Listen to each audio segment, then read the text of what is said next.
mean, change is a very good thing, and you're hitting the nail perfectly. If we look at Denmark, all our big companies are old companies, many of them founded before the Second World War, right?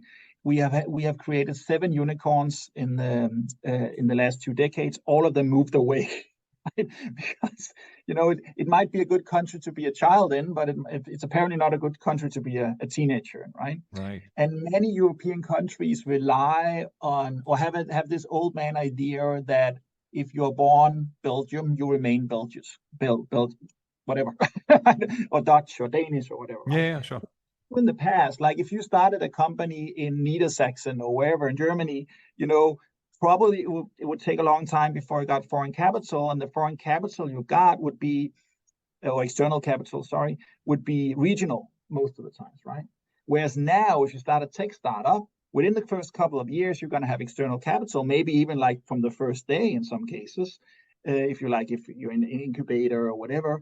And if you want to grow, you're going to have global foreign capital, like in a Series A round or even in a seed round, which makes you a global company right away. And I think the European policymakers have not yet understood that. So they're very focused on their voting populace, but they're not actually focused on who will pay the bills tomorrow. And so I understand why your clients and people in Asia generally are looking at this old man picture.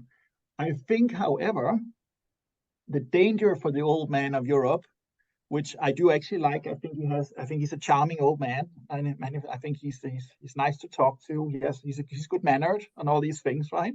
Right. He do need to adapt a little bit more. He do need to hit the treadmill and start running and so on, right?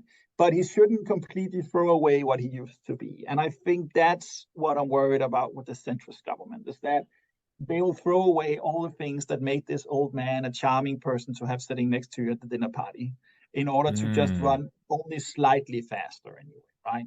So I think that's actually, if I were illiterate, that would be, my literary picture of it, right? You don't want, yeah. So yeah, I don't want to sound like doom and gloom. I think there's opportunities. I think if Europe reform itself a little bit, I do still think it's a strong, fundamentally strong economy, a good high human capital, all these kind of things. There's good fundamentals there, but there's definitely needs to be some fundamental changes.